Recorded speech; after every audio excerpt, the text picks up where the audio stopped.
Mükəmməliyyətçi uşaqlar necə formalaşır? Bax, bugün bu haqda danışacağam. Qısaca olaraq fikrimi hər zaman öz təcrübəmdən çıxış eləyərək izah eləməyə çalışacağam.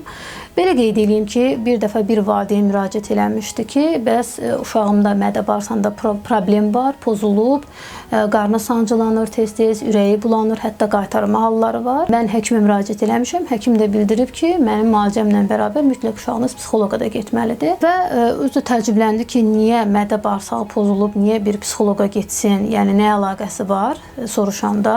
Mən isə valideynin cavabına birmənalı olaraq bəli, əlaqəsi var deyirəm.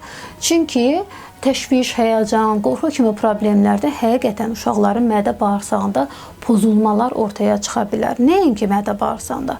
Yuxu problemləri, iştahsızlıq və digər problemlər də qorxudan, həyəcandan ortaya çıxa bilər.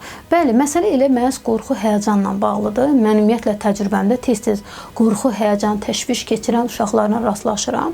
Bu uşaqda isə mövzu tamamilə fərqli idi, başqa bir mövzudur. Yəni mən uşağı danışdıranda baxdım ki, doğrudan da uşağın qorxuları çoxdur. Qorxu deyəndə konkret olaraq məktəblə bağlı uşağın çox böyük qorxuları var.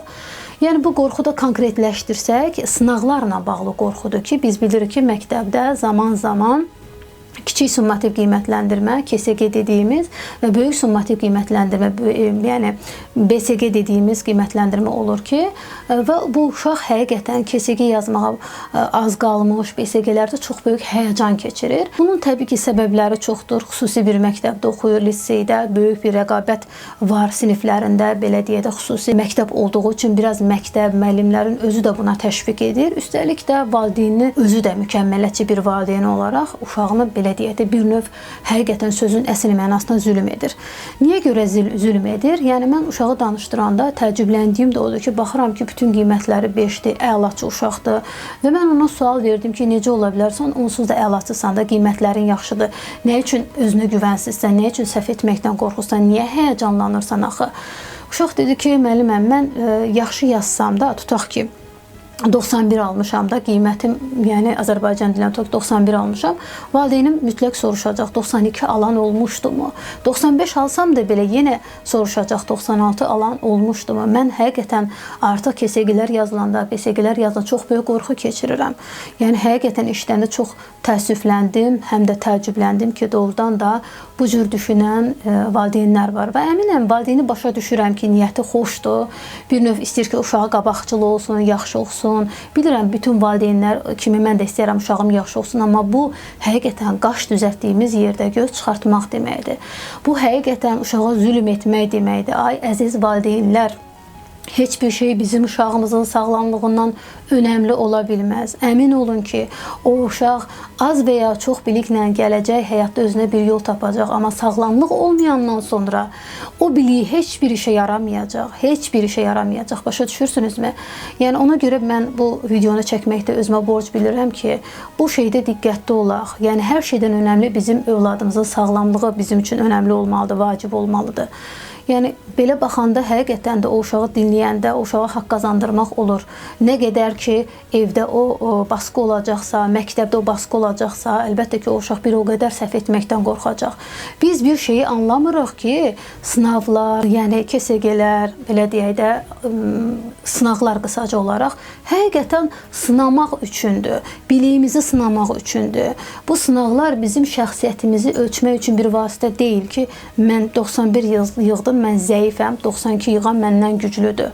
Yəni bu nə deməkdir? Valideyn bunu etməklə həqiqətən çox böyük yanlışlara yol vermiş olur. Uşağın sevincini kədərə dönüşdürür.